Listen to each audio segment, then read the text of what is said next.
Good morning students, एक बार फिर स्वागत है आपका शिखर आईसीएस ऑनलाइन पर, जहां हम पढ़ रहे हैं, तैयारी कर रहे हैं सिविल सर्विसेज प्रीलिम्स एग्जामिनेशन की, particularly the civil services conducted by civil services exam conducted by MPPSC for state civil services.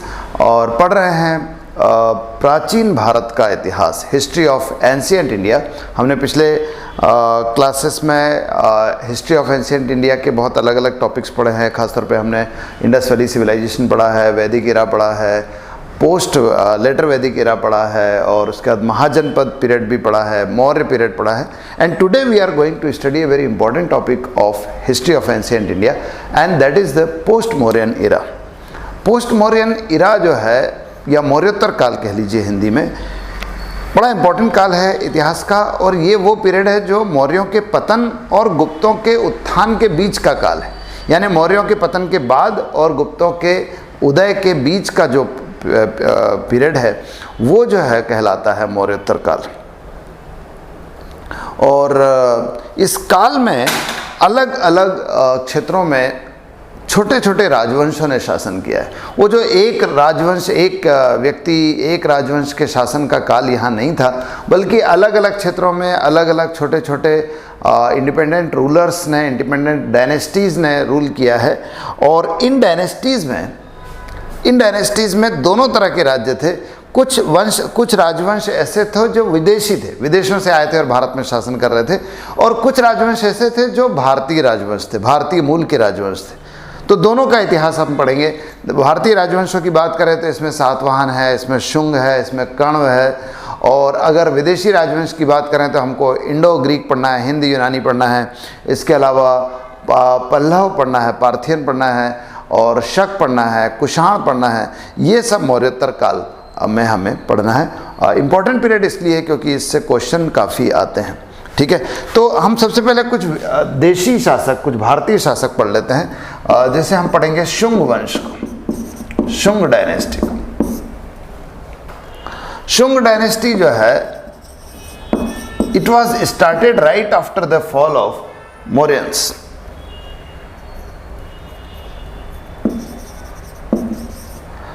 और मौर्यों के तत्काल बाद एक्चुअली शुंग वंश की स्थापना जो है पुष्यमित्र शुंग ने की है। He is the founder, Pushyamitra Shunga. आपने कहीं पढ़ा हो तो याद होगा आपको कि जो लास्ट मौर्यन एम्परर था, अंतिम मौर्य शासक था वृहद्रथ। उस वृहद्रथ को मार दिया था उसके सेनापति ने, और वो सेनापति यही था, पुष्यमित्र शुंग। 184 बीसी में पुष्यमित्र शुंग ने वृहद्रथ को मार दिया, जो मौर्यन शासक था, अंतिम मौर्य शासक है। और फिर पुष्यमित्र शुंग शासक बन गया, और इस तरह से पुष्यमित्र शुंग ने शुंग वंश की स्थापना की। मूल रूप से इसने उज्जैन को केंद्र बनाया है, ठीक है, और विदिशा पे भी इसका प्रभाव है, और अयोध्या तक का क्षेत्र जो है इसके प्रभाव में था। अयोध्या में एक धनदेव का अभिलेख मिलता है। उस धनदेव के अभिलेख से पता लगता है कि पुष्यमित्र शुंग ने जो है अयोध्या में ही एक बड़ा अश्वमेध यज्ञ कराया था, अश्वमेध यज्ञ कराया था, और जिसका पुरोहित था पातंजलि, था। आपको मालूम होगा कि पातंजलि जो है वो योग शास्त्र के राइटर है, और योग जो विद्या है उसके सबसे पहले आचार्य माने जाते हैं, प्रतिपादक माने जाते हैं पातंजलि। तो वो पातंजलि जो है अश्वमेध यज्ञ जो पुष्यमित्र शुंग ने कराया था उसके पुरोहित थे, जो अयोध्या में हुआ था, जिसका वर्णन अयोध्या के धनदेव अभिलेख से मिलता है। तो पुष्यमित्र शुंग की ये एक उपलब्धि है, और माना जाता है कि पुष्यमित्र शुंग जो है उसने जो है ब्राह्मण धर्म को फिर से बढ़ावा दिया है। क्योंकि शुंग से पहले जितने भी राजवंश हुए हैं उन्होंने मुख्य तौर पे ब्राह्मण धर्म की थोड़ी उपेक्षा की है, उसको इग्नोर किया है, और बौद्ध धर्म को बढ़ावा दिया है। आपने देखा होगा अशोक वगैरह ने। इसी कारण कहते हैं कि उसी कारण पुष्यमित्र शुंग ने वृहद्रथ को मारा था, और इसने एक बार फिर ब्राह्मण धर्म को बढ़ावा दिया, अश्वमेध यज्ञ कराया। दूसरी उपलब्धि जो है ये भी है कि पुष्यमित्र शुंग ने जो है यूनानियों का सामना किया है, और यूनानियों को पराजित किया है कई जगह पर। ऐसा बहुत स्पष्ट प्रमाण तो नहीं है, पर लेकिन ऐसा मालूम होता है कि उसने मिनांडर नाम के यूनानी शासक का सामना किया है, पुष्यमित्र शुंग ने। अच्छा, एक और चीज़ है, पुष्यमित्र शुंग के बारे में कई बार ऐसा लिखा जाता है कि वो बौद्धों का शत्रु था। खासतौर पे कुछ बौद्ध ग्रंथ ऐसा कहते हैं। ऐसा इसलिए हुआ है क्योंकि जो भारत पर यूनानी आक्रमण हुआ वो मिनांडर ने किया, और मिनांडर जिसको मिलिंद भी कहा जाता है वो बौद्ध धर्म का समर्थक था। इसलिए संभवतः ऐसा हुआ है कि भारत के जो बौद्ध भिक्षु थे उन्होंने पुष्यमित्र शुंग का समर्थन करने की बजाय एक विदेशी शासक का धार्मिक समानता के कारण समर्थन किया, यानी मिनांडर का समर्थन किया। इससे पुष्यमित्र शुंग बहुत नाराज हुआ और कहा जाता है कि उसने एक आदेश जारी किया था कि जो भी बौद्ध भिक्षु के सर को काट के लाएगा उसे जो है 1 सोने की 1 स्वर्ण मुद्रा जो है दी जाएगी। इस कारण लोग कहते हैं कि वो बौद्धों का शत्रु है। अदरवाइज आप देखिए कि ऐसे भी प्रमाण मिलते हैं कि पुष्यमित्र शुंग ने जो बौद्ध स्तूप है उनके पुनर्निर्माण के लिए कार्य किया है। खासतौर पे जो सांची के बौद्ध स्तूप की जो बाउंड्री वॉल है, जो तोरण द्वार है, वो पुष्यमित्र शुंग के द्वारा बनाए गए हैं। इवन जो भारहुत की स्तूप है उसमें भी कुछ भारहुत सतना में जो स्तूप है उसमें भी कुछ निर्माण जो है पुष्यमित्र शुंग के द्वारा किए गए हैं। तो ये आपका पुष्यमित्र शुंग है। पुष्यमित्र के बाद जो है अगला शासक जो बना वो इसी शुंग वंश का था, और वो था अग्निमित्र। अग्निमित्र ने विदिशा को अपनी राजधानी बना लिया था, और अग्निमित्र के बारे में एक वर्णन कालिदास करता है। महाकवि कालिदास जो गुप्त शासक चंद्रगुप्त सेकंड के दरबार में थे, उन्होंने अग्निमित्र पर एक किताब लिखी है, मालविकाग्निमित्रम। मालविकाग्निमित्रम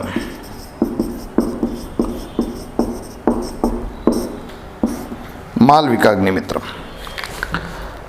मालविकाग्निमित्रम जो है मालविका और अग्निमित्र की प्रेम कथा है, और उसी का वर्णन किया है कालिदास ने अपने नाटक में। अग्निमित्र के बाद फिर जो है वसुमित्र नाम का एक शासक हुआ, लेकिन फिर धीरे धीरे शुंग वंश जो है वो कमज़ोर होता गया। अंतिम जो शुंग शासक था वो देवभूति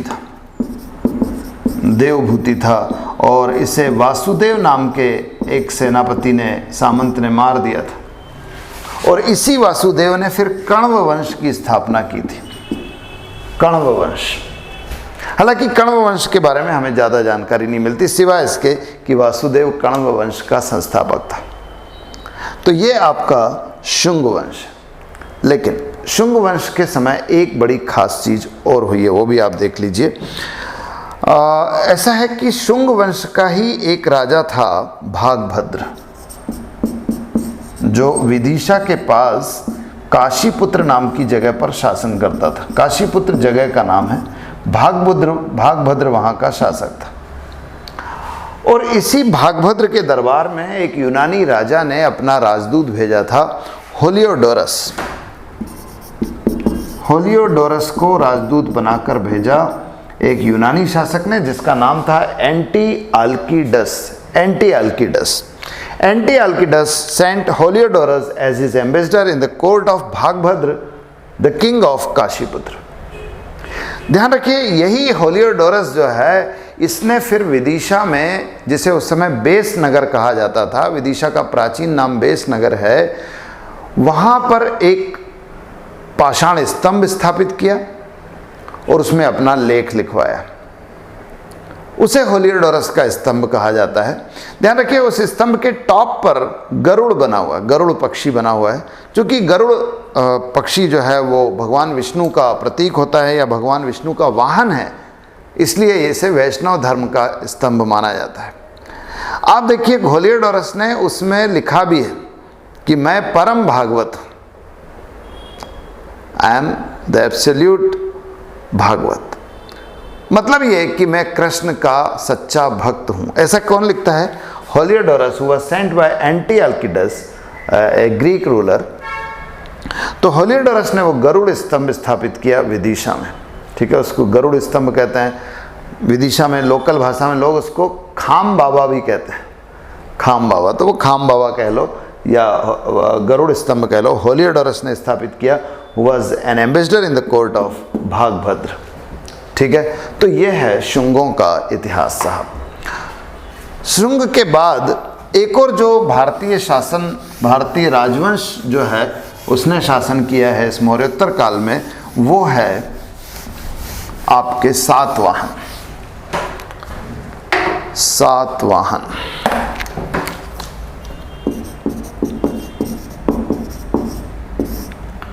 सातवाहन जो है, इनको कई नाम से पुकारा गया है। इनको शालीवाहन भी कहते हैं, इनको आंध्र भृत्य भी कहा गया है, ठीक है। और ये महाराष्ट्र और आंध्र प्रदेश क्षेत्र के शासक थे। गोदावरी के आसपास इनका राज्य था और प्रतिष्ठान इनकी राजधानी है। प्रतिष्ठान जो बाद में पैठान बन गई और आजकल पैठण कहलाती है। महाराष्ट्र में सूती वस्त्र के उद्योग में पैठण का बड़ा नाम है और यहाँ की साड़ियाँ बड़ी प्रसिद्ध होती है। इनको पैठणी साड़ियाँ कहा जाता है।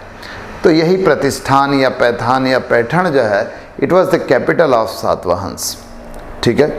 सातवाहनों का फाउंडर जो है वो सिमुक है। सिमुक शुरुआती शासक है। इसके बाद एक कृष्ण नाम का शासक या कान्ह भी कहते हैं उसे, वो शासक बना और फिर बना शातकर्णी। शातकर्णी फर्स्ट जैसे कहते हैं, बड़ा प्रसिद्ध शासक है शातकर्णी प्रथम, बड़ा विजेता है। और शातकर्णी प्रथम जो है, इसने उड़ीसा के शासकों को पराजित किया, अपने आसपास के कई शासकों को पराजित किया।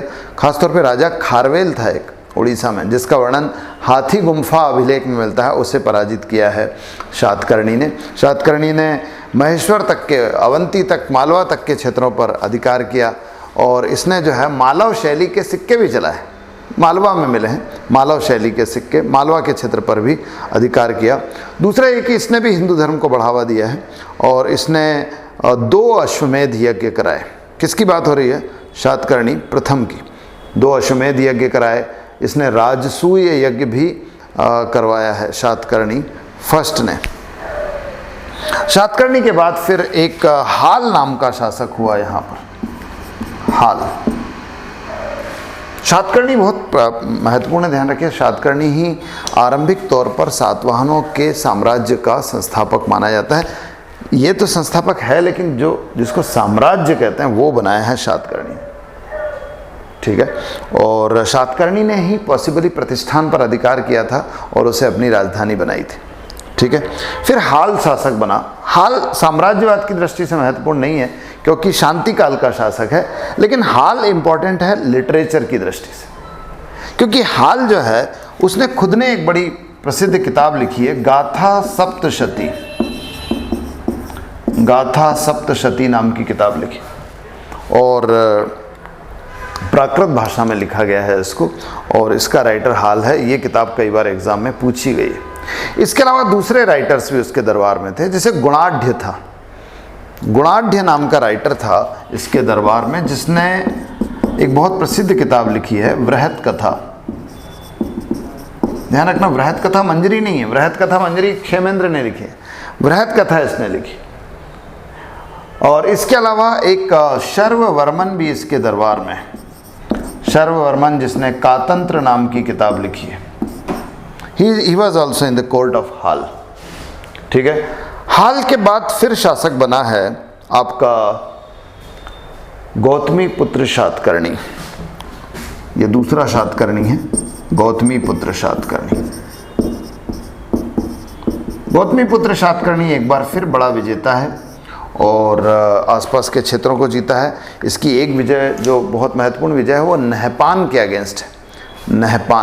नहपान जो है नासिक का शक राजा था, शक वंश का राजा था नासिक का, और गौतमीपुत्र शातकर्णी डिफीटेड नहपान।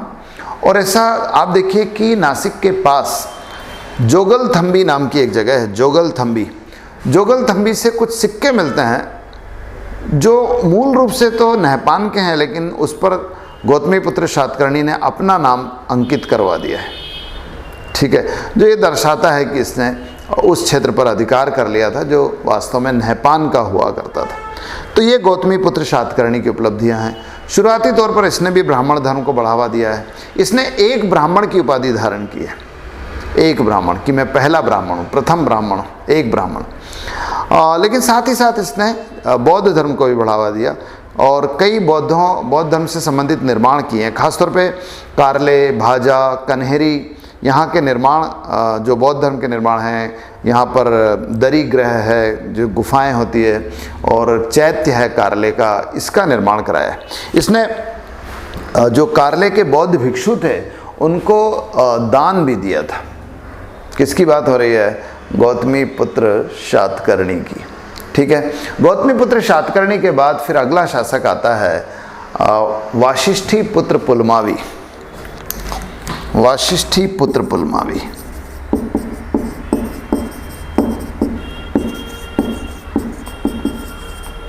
वाशिष्ठीपुत्र पुलमावी जो है ये उतना शक्तिशाली राजा नहीं है और ऐसा पता लगता है कि इसे कभी जो है पराजित किया गया था शक शासकों के द्वारा। उज्जैन का एक शक राजा था रुद्रदमन, अभी हम पढ़ेंगे उसके बारे में। रुद्रदमन ने ऐसे पराजित किया था, किसे? वाशिष्ठीपुत्र पुलमावी को। लेकिन बाद में रुद्रदमन ने अपनी पुत्री का विवाह वाशिष्ठीपुत्र पुलमावी से कर दिया था, क्योंकि सातवाहन एक बड़ा राजवंश था और उससे राजनयिक संबंध, उससे डिप्लोमेटिक रिलेशंस होना अच्छी बात थी। इसलिए ही मैरिड हिज डॉटर, जो रुद्रदमन है, he married his daughter to Vashishthiputra Pulumavi.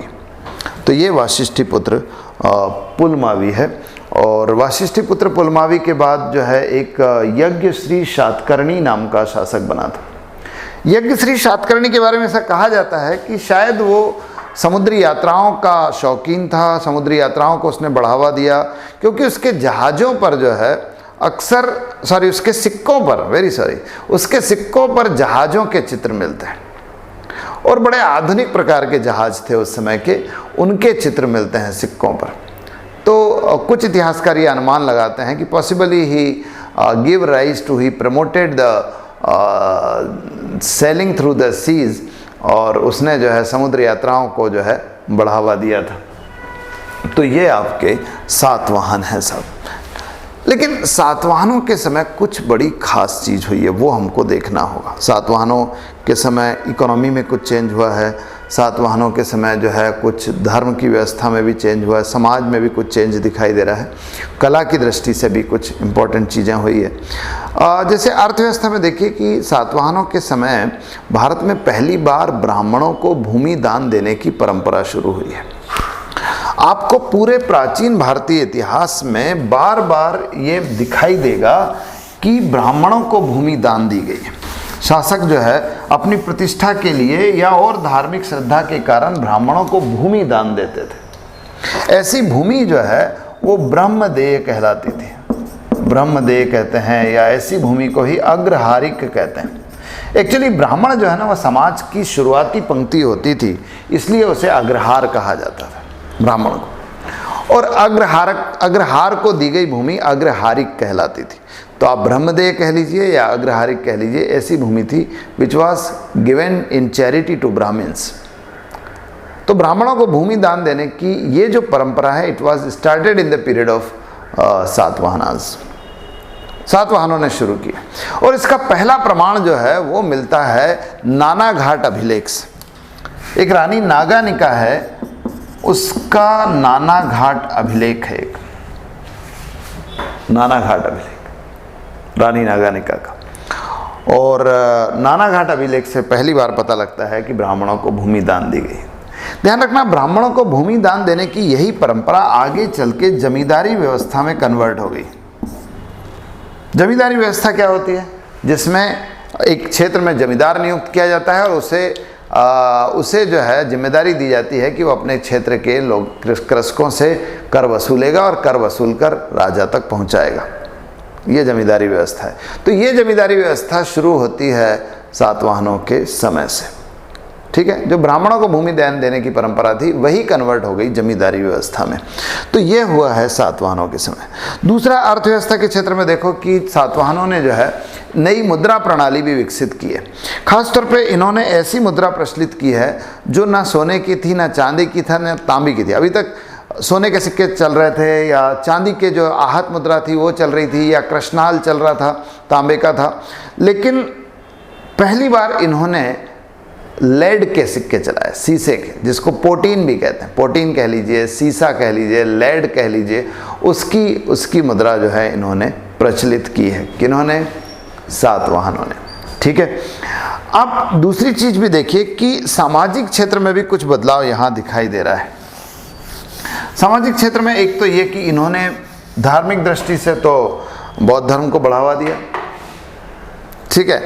समाज में दूसरी चीज ये कि इन्होंने पॉसिबली मातृवंशीय परंपराओं को भी बढ़ावा दिया।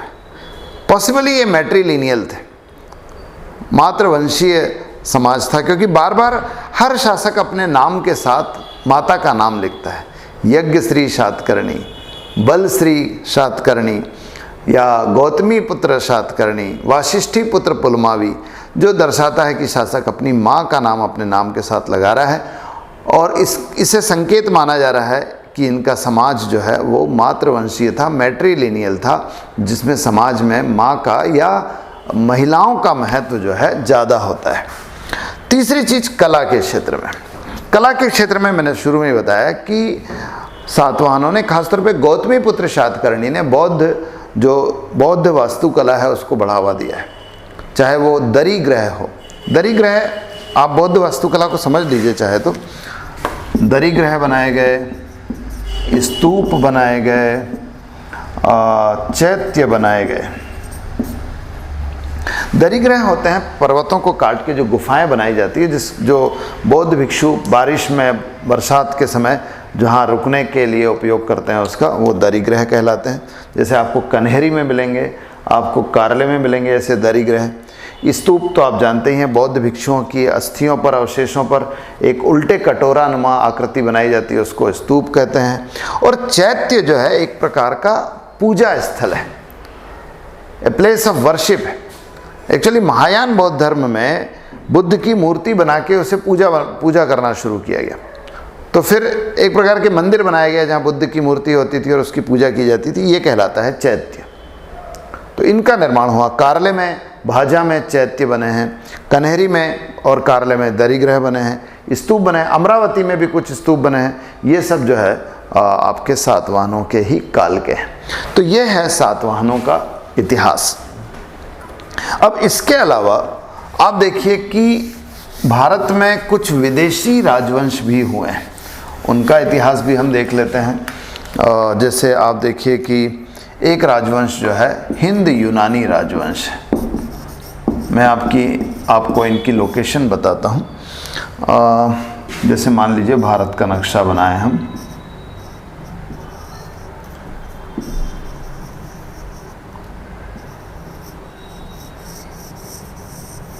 ये मान लीजिए भारत।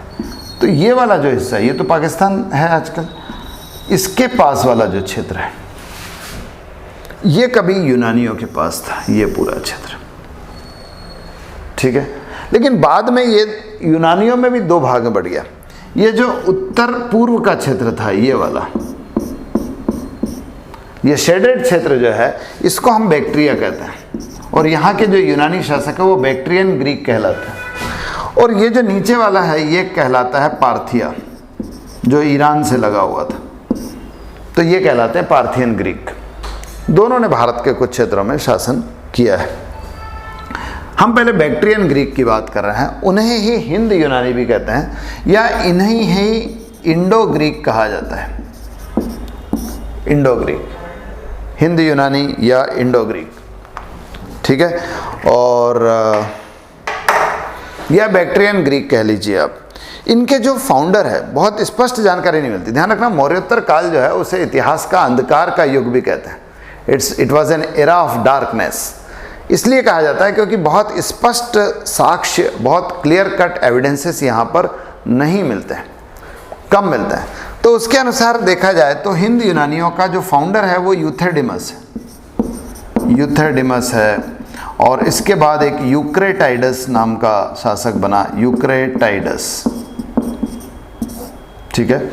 और इसके बाद यहाँ शासक बनता है मिनांडर, जिसके बारे में हमें खास तौर पर पढ़ना है।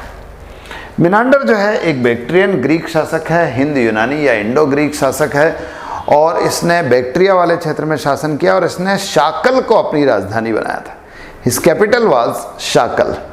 शाकल यानी आजकल का सियालकोट है, जो पाकिस्तान का एक शहर है, खेल से संबंधित वस्तुओं के निर्माण के लिए प्रसिद्ध है सियालकोट। तो सियालकोट जो है या शाकल जो है वो आपके जो है मिनांडर की राजधानी थी, ठीक है। शाकल कह लीजिए जो पुराने ज़माने में कहलाता था, और आधुनिक काल में जो है वो कहलाता है सियालकोट। मिनांडर जो है बाद में बौद्ध धर्म इसने अपना लिया था मिनांडर ने, और इसे बौद्ध ग्रंथों में मिलिंद कहा गया है। ऐसा कहा जाता है कि बौद्ध धर्म में मिलिंद को या मिनांडर को दीक्षित किया है एक बौद्ध भिक्षु नागसेन ने। बौद्ध मॉन्क है, नागसेन विद्वान है, इसने जो है मिनांडर को बौद्ध धर्म में दीक्षित किया है। और नागसेन द्वारा बौद्ध धर्म में दीक्षा प्राप्त करने से पहले कहते हैं कि मिनांडर ने कई प्रश्न जो है पूछे हैं नागसेन से, और उनका बौद्ध धर्म से संबंधित, बौद्ध धर्म दर्शन से संबंधित कई क्वेश्चन पूछे और उनका उत्तर नागसेन ने दिया। इन्हीं प्रश्न और उत्तर का उल्लेख नागसेन द्वारा लिखित एक किताब में मिलता है जिसका नाम है मिलिंद पन्नो। पाली भाषा में लिखी गई है मिलिंद पन्नो रिटन बाय नागसेन। और मैंने बताया it mentions different questions asked by Menander and answered by Nagasena, ठीक है। मिनांडर जो है इसने भारत के कई क्षेत्रों पर आक्रमण भी किया है, खासतौर पर चित्तौड़ पर, जैसे उस समय माध्यमिका कहा जाता था, मथुरा पर आक्रमण किया, अयोध्या तक के क्षेत्रों पर आक्रमण किया, और उसका सामना मैंने बताया कि शुंग शासकों ने, खासतौर पे पुष्यमित्र शुंग ने किया है। मिनांडर की कई उपलब्धियां ध्यान रखना। मिनांडर जो है उसने एक तो भारत में कला की, मूर्ति कला की एक विशेष शैली विकसित की थी, इसे गंधार कला शैली कहते हैं, हम अभी आगे पढ़ेंगे इसे। दूसरा, इसके समय नए प्रकार के सिक्के प्रचलित हुए। भारत में अभी तक चांदी के ही सिक्के प्रचलित होते थे, और सोने के थे भी तो वो बहुत कम थे, और वो ढले हुए नहीं थे। पहली बार यूनानियों ने, या आप कह लीजिए कि हिंद यूनानियों ने ऐसे सिक्के प्रचलित किए जो ढले हुए थे, कास्टेड थे, यानी पिघलाकर उसे सांचे में ढाला गया था। पहली बार ऐसे सिक्के मिनांडर के समय प्रचलित हुए। दूसरी चीज, ये सोने के सिक्के थे, स्वर्ण मुद्रा थी, ध्यान रखिए, it was a gold coin. दूसरी चीज ये है कि ये पहले सिक्के थे ऐसे जिन पर शासकों का नाम और तिथि अंकित होती थी। It mentions both the name of the ruler and the date. तो ऐसे सिक्के पहली बार इन्होंने प्रचलित किए। इन्होंने मतलब किसने? हिंद यूनानियों ने, ठीक है। इन्हीं के समय बुद्ध की मूर्ति पूजा भी शुरू हुई है।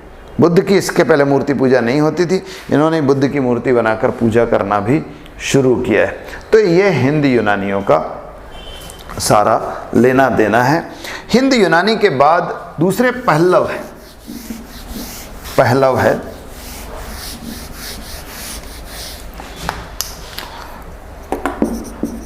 अब इनको पहलव भी कहते हैं या शक पहलव भी कहते हैं। वैसे ये पार्थियन ग्रीक है, ध्यान रखना, पार्थियन ग्रीक है या पार्थियन यूनानी है। तो इनका जो पहला शासक है वो है गुंदफर्निश, और यही प्रमुख भी है, गुंदफर्निश। इसको कई नाम से जाना जाता है, गोंदोफर्निस भी कहा गया है यूनानी में, और आप देखिए पुराणों में भी इसका नाम मिलता है, और वहाँ इसका नाम मिलता है विंध्यफर्ण, ठीक है। पहली शताब्दी ईस्वी में ये शासक हुआ है, और इसकी राजधानी तक्षशिला थी, ठीक है। और इसके समय की सबसे खास चीज़ ये है कि इसी के समय भारत में पहला ईसाई प्रचारक भारत आया था। First Christian missionary visited to India, और उसका नाम था Saint Thomas. Saint Thomas, he was the first Christian missionary came to India in the first century AD, और आया था सीरिया से। इसलिए आप देखिए सीरिया के एक ग्रंथ में भी गुंद फर्नेस का वर्णन मिलता है, बिकॉज वहाँ पर एक किताब है एक्ट ऑफ सेंट थॉमस, उसमें वर्णन मिलता है कि सेंट थॉमस इस समय भारत आया था गुंद फर्नेस के राज्य में। तो ये गुंद फर्नेस की उपलब्धि। इसके बाद एक मेथोडेमस नाम का शासक है, वो भी यहाँ पर शासक हुआ है, लेकिन कोई बड़ी उपलब्धि उसकी नहीं थी। पार्थियंस के बाद ध्यान रखना, पार्थियन को ही पहलव या शक पहलव भी कहा जाता है। इसके बाद जो अगले भारत में विदेशी राजवंश हुआ है वो है शक।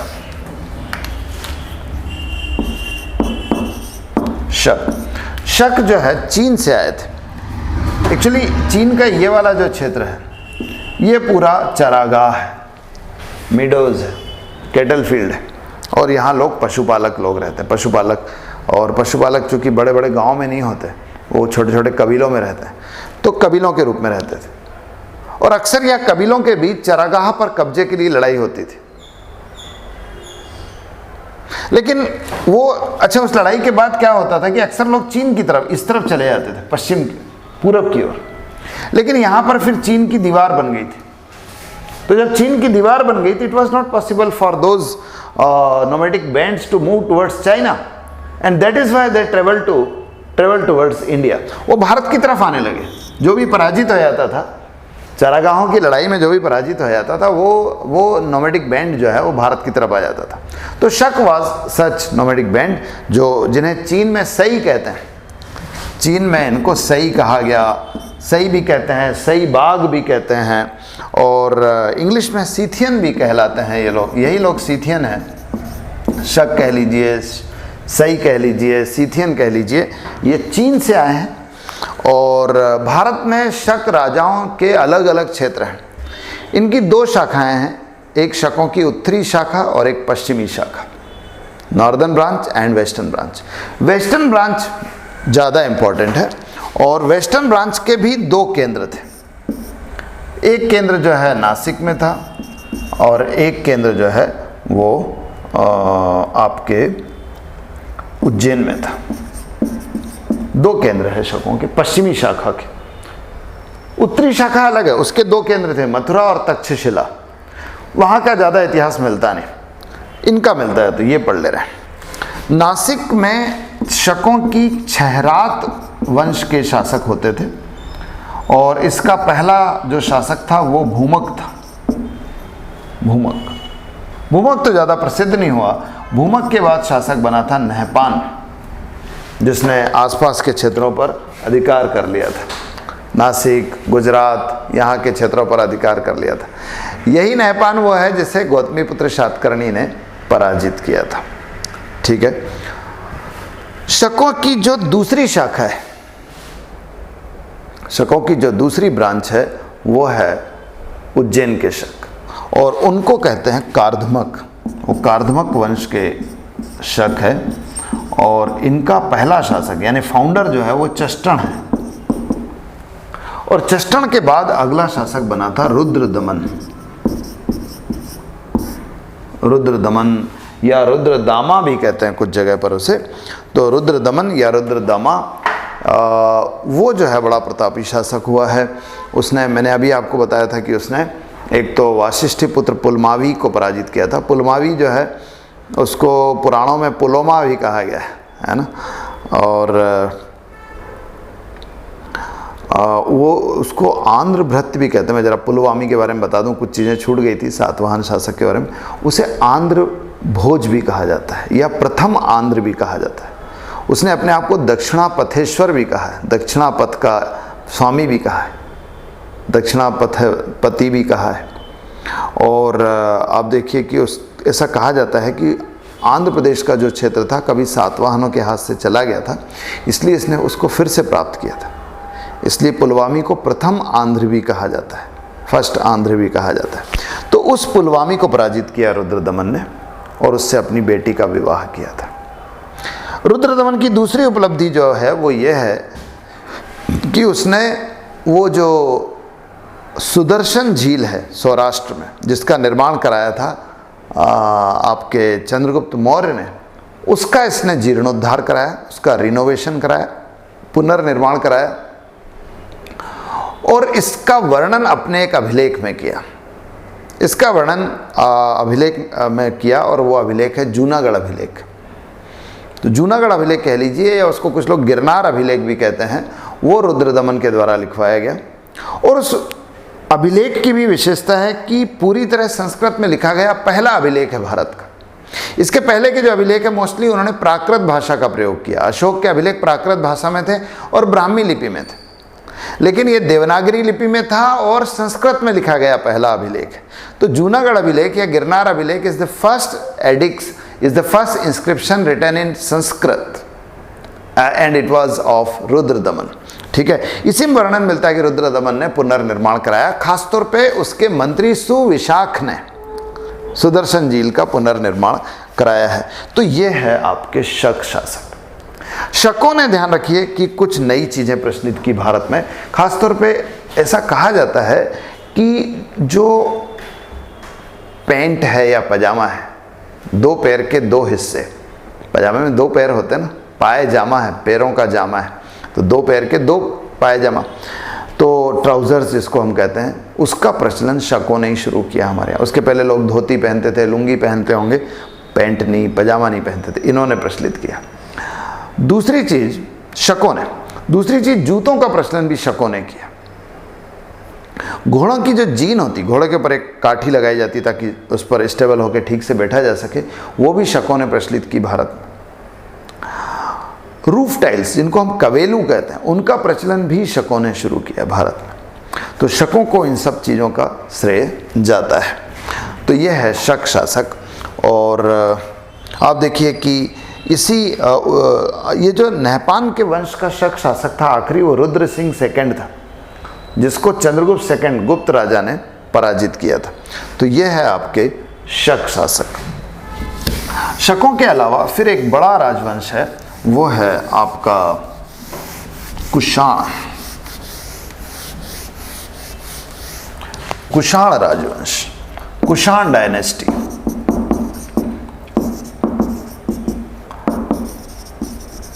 कुषाणाज,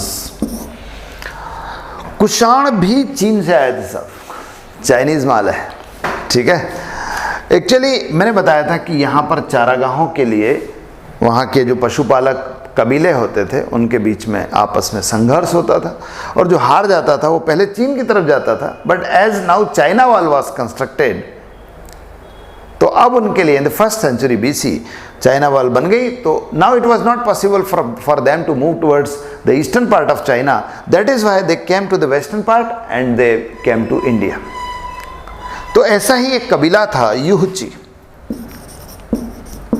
युहची कबीला जो है ये भारत की तरफ आ गया, और युहची कबीले की कई ब्रांचेस आई भारत में, 5 शाखाएं थी, और वो सब मिलके कहलाए कुईशांग। कुईशांग, कुईशांग कहलाए, और यही कुईशांग क्या है एक्चुअली कुषाण है। ठीक है, तो इस कुषाण वंश का फाउंडर की बात की जाए तो फाउंडर है कुजुल कदफिस। कुजुल कदफिस या कुछ जगह कुजुल कदफेसिस भी मिलता है। He was the founder of Kushan dynasty, और उसने जो है पश्चिमोत्तर भारत में शासन करना शुरू किया पेशावर के आसपास। और इसके बाद अगला शासक बना वेम कदफिस।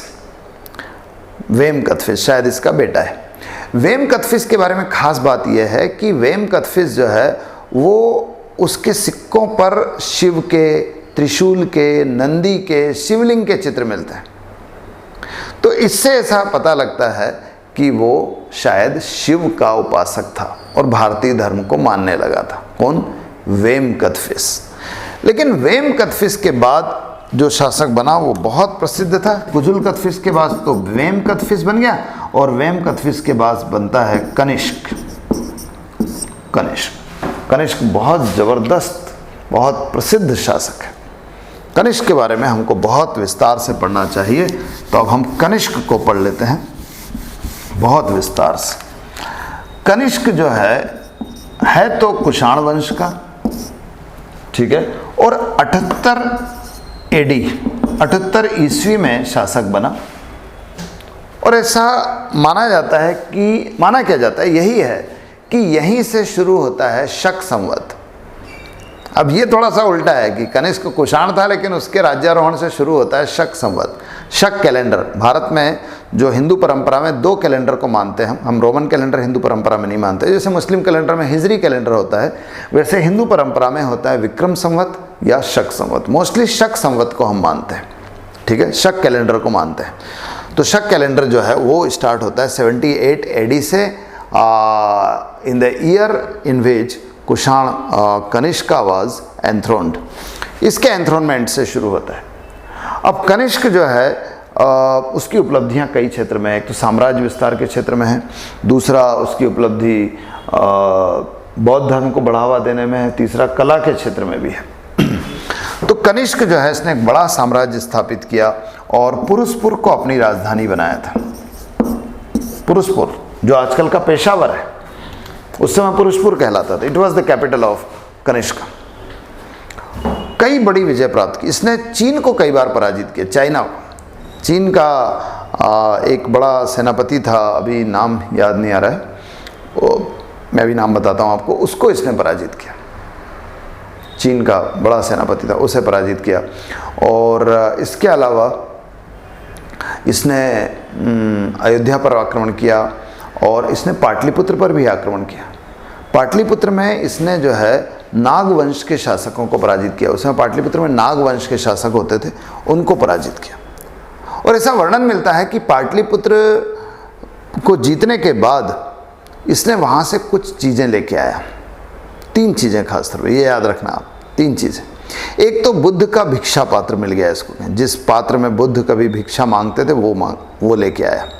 दूसरा एक बौद्ध दार्शनिक लेके आया, अश्वघोष। अश्वघोष को याद रखना साहब,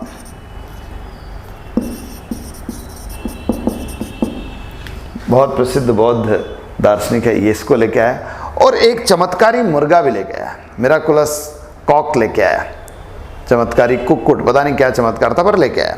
ये 3 चीज़ें लेके आया कहाँ से? पाटलिपुत्र से। अश्वघोष को ज़रूर देख लीजिए। अश्वघोष बहुत बड़ा बौद्ध दार्शनिक था और इसी ने कनिष्क को बौद्ध धर्म में दीक्षित किया है और कई किताबें लिखी है। खास तौर पे मैं किताबें लिखता हूँ यहाँ पर, आप नोट कर लीजिएगा। बुद्ध चरित लिखी है जो बौद्ध धर्म की रामायण या गीता के रूप में जानी जाती है। आप देखिए सौदरानंद लिखी है, सारीपुत्र प्रकरण लिखी है, सारीपुत्र प्रकरण, और भी किताबें हैं जो अश्वघोष ने लिखी है। ध्यान रखना, सारीपुत्र प्रकरण भारत में लिखा गया पहला नाटक है। This is the first drama written in India. Shariputra Prakarana किसने लिखा है? अश्वघोष ने लिखा है, जो पाटलिपुत्र से लाया गया। किसके द्वारा? कनिष्क के द्वारा। तो ये तो कनिष्क की विजय हो गई। कनिष्क मैंने बताया कि उसको अश्वघोष ने बौद्ध धर्म में दीक्षित कर दिया था, तो उसने बौद्ध धर्म को बढ़ावा दिया, खासतौर पे महायान शाखा को। महायान, बौद्ध धर्म की जो महायान शाखा है उसको बढ़ावा दिया। बौद्ध धर्म की कई शाखाएं थी ना, हीनयान, महायान, वज्रयान, सहजयान, तो इसने महायान बौद्ध धर्म को बढ़ावा दिया। किसने? कनिष्क ने। और इसी के समय चौथी बौद्ध संगीति आयोजित की गई कश्मीर के कुंडल वन में। वो कनिष्क ने ही आयोजित करवाई थी और उसका अध्यक्ष था वसुमित्र। हालांकि अश्वघोष की इसमें बड़ी भूमिका थी, पर अध्यक्ष वसुमित्र था। ध्यान रखिए, उसी चौथी बौद्ध संगीति में बौद्ध धर्म का एक बड़ा प्रसिद्ध ग्रंथ लिखा गया जिसे महाविभाषा कहते हैं। महाविभाषा या विभाषा शास्त्र भी कहते हैं, या विभाषा भी कहते हैं, विभाषा ग्रंथ भी कहते हैं। ये लिखा गया चौथी बौद्ध संगीति में और इसका लेखन किया वसुमित्र ने। कभी महाविभाषा किसने लिखा है? तो वसुमित्र ने लिखा है। ठीक है, ये सभा पूरी तरह से संस्कृत में हुई थी और ये सभा महायान बौद्ध धर्म की सभा है, ध्यान रखिएगा। ठीक है, ये ग्रंथ भी संस्कृत में लिखा गया है और इसलिए बौद्ध धर्म का पहला संस्कृत ग्रंथ है महाविभाषा। बौद्ध धर्म के सारे ग्रंथ प्राकृत में लिखे गए हैं, पाली में लिखे गए हैं शुरुआती, but Mahavibhasha is the first first Buddhist epic which was written in Sanskrit. तो ये हुआ है चौथी बौद्ध संगीति में, ठीक है। इसके अलावा आप देखिए उसने बौद्ध विद्वानों को अपने दरबार में संरक्षण दिया, खासतौर पे अशुघोष को, वसुमित्र को, नागार्जुन को, पार्श्व को। नागार्जुन जरूर याद रखना, नागार्जुन को महायान बौद्ध धर्म का संस्थापक माना जाता है, ठीक है, जिसने शून्यवाद का प्रचार किया है। माध्यमिका सूत्र नाम की किताब लिखी, शून्यवाद नाम का दर्शन दिया है नागार्जुन ने। माध्यमिका सूत्र नाम की किताब लिखी और वो अमरावती का था बेसिकली, ठीक है। और वो इसके दरबार में रहा है, किसके दरबार में? कनिष्क के दरबार में। तो आप नागार्जुन कह लीजिए, पार्श्व कह लीजिए, अशुघोष कह लीजिए, वसुमित्र, ये सब उसके दरबार में थे। तो इस तरह से बौद्ध धर्म को बढ़ावा दिया कनिष्क ने। कनिष्क के दरबार में दूसरे बड़े खास लोग भी थे, जैसे एक चरक भी उसके दरबार में था। चरक जो एक बड़ा प्रसिद्ध चिकित्सक है जिसने चरक संहिता लिखी, वो भी इसके दरबार में था। एक अलिंशल था, अलिंशल वो आर्किटेक्ट था, he was also in the court of Kanishka. एक माथर नाम का व्यक्ति था, माथुर, और वो बड़ा प्रसिद्ध डिप्लोमेट था, बहुत बड़ा कूटनीतिज्ञ था, वो भी कनिष्क के दरबार में था। तो ऐसे कई प्रसिद्ध लोगों को कनिष्क ने अपने दरबार में शरण दे रखी थी। कनिष्क के कुछ निर्माण भी है, जैसे कुछ तो नगर बसाया उसने। एक कनिष्कपुर नाम का नगर बसाया कश्मीर में, कनिष्कपुर। ऐसे ही उसने पेशावर में एक स्तूप बनवाया, एक टावर भी बनवाया बौद्ध धर्म की स्मृति में, बुद्ध की स्मृति में। और वो टावर बाद में कहलाता था शाह जी की ढेरी, शाह जी की ढेरी, ठीक है। तो वो कनिष्क ने बनाया है। तो ये सारे निर्माण किसके द्वारा किए गए हैं? कनिष्क के द्वारा किए गए। ये सब उपलब्धियां हैं आपके कनिष्क की। लेकिन कनिष्क ने मूर्ति कला शैली के क्षेत्र में बहुत सारा काम किया है, ठीक है। उसने गंधार कला शैली को भी आगे बढ़ाया, उसने मूर्ति कला शैली को भी आगे बढ़ाया, सॉरी मथुरा कला शैली को, गंधार कला शैली और मथुरा कला शैली, इन सबको आगे बढ़ाया। इन दोनों को हम जरा पढ़ लेते हैं। अब मौर्योत्तर काल में कला का जो विकास हुआ उसमें खासतौर पे मूर्ति कला का बहुत विकास हुआ, स्कल्पचर का बहुत विकास हुआ, और खासतौर पे गंधार कला शैली की मूर्तियां बनाई गई। गंधार कला शैली जो है नाम से स्पष्ट है, उत्तर पश्चिम भारत में कंधार के आसपास इसका विकास हुआ है, अफगानिस्तान और पश्चिमी पाकिस्तान वाले क्षेत्र में। गंधार कला की शुरुआत यूनानियों ने की है, बैक्ट्रियन ग्रीक ने, खासतौर में मिनांडर ने की है। लेकिन इसकी जो अधिकांश मूर्तियां बनाई है वो कनिष्क ने बनाई है। खासतौर पे कनिष्क ने पर्वतों को काटकर पर्वतों में ही उत्कीर्ण की है बुद्ध की बड़ी बड़ी विशाल मूर्तियां। बामियान, जोलियन, हट्टा, ऐसी जगह है अफगानिस्तान में जहां पर्वतों को काटकर बुद्ध की विशाल काय मूर्तियां जो है बनाई गई कनिष्क के द्वारा, ठीक है। ये सब गंधार कला शैली की ही मूर्तियां हैं। ध्यान रखना कि गंधार कला शैली की जो मूर्तियां हैं वो पूरी तरह से प्रभावित है यूनानी आर्ट से, ग्रीक आर्ट से। तो यूनानी मूर्ति कला शैली का पूरा प्रभाव है, उसमें मूर्तियां भी जूते वाली है, ठीक है। मूर्तियां जो है, मूर्तियों में थोड़ा शारीरिक सौष्ठव पर बल दिया गया है गंधार कला शैली में। उनको पारदर्शी वस्त्र पहनाए गए ताकि जो बॉडी का स्ट्रक्चर है वो दिखाई दे। घुंघराले बाल बनाए गए हैं बुद्ध के, और जूते पहने हुए हैं ये, और भाव विहीन है मूर्तियाँ। मूर्तियों में मतलब इमोशंस नहीं है, चेहरे पे जो इमोशन दिखाई देते हैं वो नहीं दिखाई देते हैं। ये सब जो है गंधार कला शैली है। लेकिन एक मथुरा कला शैली का भी इस काल में विकास हुआ है। मथुरा जो है वो कनिष्क की लगभग दूसरी राजधानी जैसी थी, और यहाँ से मूर्तियाँ मिली है, यहाँ से बुद्ध की मूर्तियाँ भी मिली है। आप देखिए कि यहाँ से आपके कनिष्क की मूर्ति भी मिली। मथुरा में कनिष्क की एक शीश विहीन मूर्ति मिली है जिसमें एक बड़ी सी तलवार लेकर जूते पहनकर खड़ा हुआ है, ठीक है। हेडलेस स्टैच्यू ऑफ कनिष्क है। अब कोई कह सकता है कि हेड नहीं है तो पहचान कैसे लिया? मैं कहता हूँ कि हेड है तो पहचान लेते क्या? आपने कनिष्क को देखा है क्या? एक्चुअली मूर्तियों में लिखा रहता है इसलिए हम जान जाते हैं, ठीक है। तो ये कनिष्क की मथुरा कला शैली का विकास हुआ। ये भी यूनानी कला से प्रभावित है। इसके और भी साक्ष्य मिलते हैं, दीदारगंज से मिलते हैं और दूसरे जगह से मिलते हैं, मथुरा के आसपास भी मिलते हैं। बुद्ध की मूर्तियाँ भी ये मथुरा में मिली है। तो ये मथुरा कला शैली और गंधार कला शैली दोनों का विकास मौर्योत्तर काल में हुआ, खासतौर पर कनिष्क के समय। मौर्योत्तर काल की एक और विशेषता है, इस काल में इकोनॉमिक डेवलपमेंट, आर्थिक विकास, खास तौर पे व्यापार बहुत बड़ा है, विदेशी व्यापार। इस काल में आप देखिए कि भारत का यूरोप से संपर्क बहुत बढ़ गया था। ऐसा होता था कि यूरोप, इधर यूरोप है, जैसे मैं इसको और आगे बढ़ाऊं, यूरोप बनाते हैं अपन थोड़ा सा, ये अफ्रीका बन गया, ये ब्लैक सी और ये यूरोप है। इधर ग्रीस है, इधर इटली है, ये सब है ना। तो यहाँ से चाइना से एक रास्ता जाता था यूरोप की तरफ,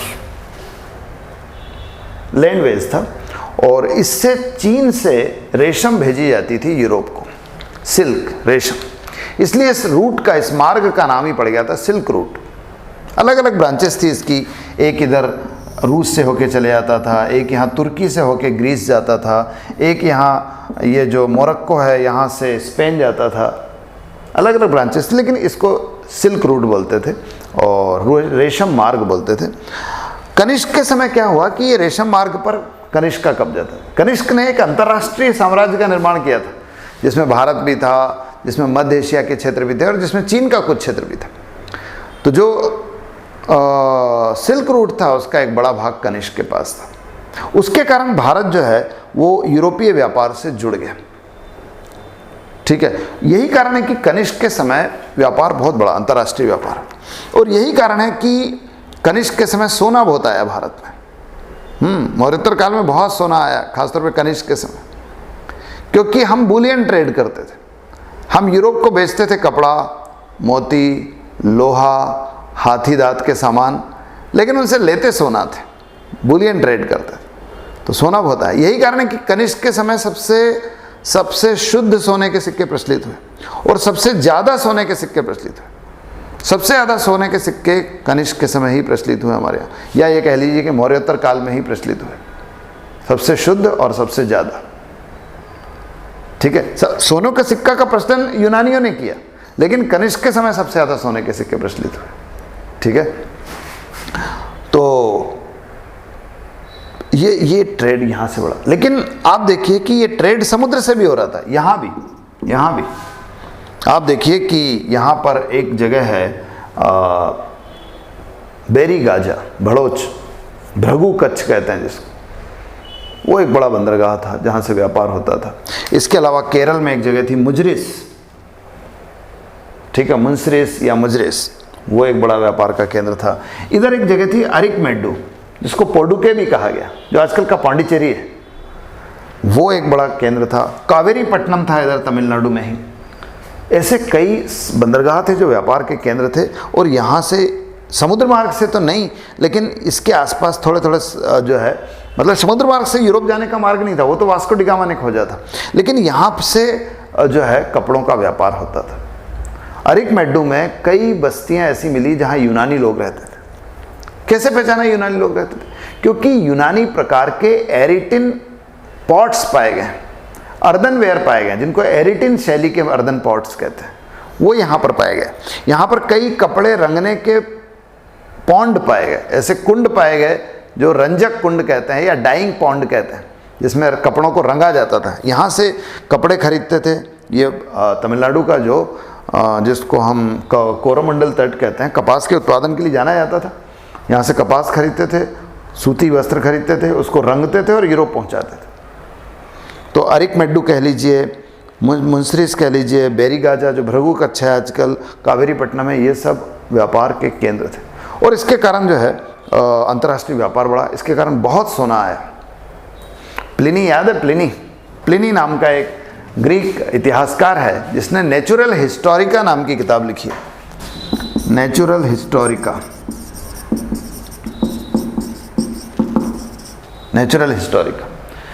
हिस्टोरिका में प्लिनी ये कहता है कि अगर ट्रेड इसी तरह से चला तो एक दिन यूरोप का सारा सोना भारत चले जाएगा। ये इसी समय की बात है। ऐसा डर था कि यूरोप का सारा सोना भारत आ जाएगा, तो बड़ा ज़बरदस्त व्यापार इस समय होता था। आप देखिए, और इसके अलावा फिर धीरे धीरे इकोनॉमिक डेवलपमेंट होता है, सारे व्यवसाय फैलते हैं। मिलिंद पन्नो नाम की किताब जो नागसेन ने लिखी है, उसमें ऐसा वर्णन मिलता है कि भारत में 75 प्रकार के व्यवसाय प्रचलित है। 75 types of professions where there in India. ठीक है, तो इस तरह से आर्थिक विकास भी काफ़ी हुआ है मौर्योत्तर काल में। तो यह है आपका मौर्योत्तर काल। इसके अलग अलग राजवंश पढ़े, इस काल में होने वाले चेंजेस पढ़े। बहुत इंपॉर्टेंट काल है, मैंने शुरू में ही बता दिया था। क्वेश्चंस बहुत आते हैं, अच्छे से पढ़ लेना, चीज़ों को नोट करना, अंडरलाइन करना। परेशानी हो, दिक्कत हो तो दूसरे सोर्सेस से देखना या हमसे पूछना। ठीक है, तो आज के लिए इतना ही। Thank you very much. Have a good day.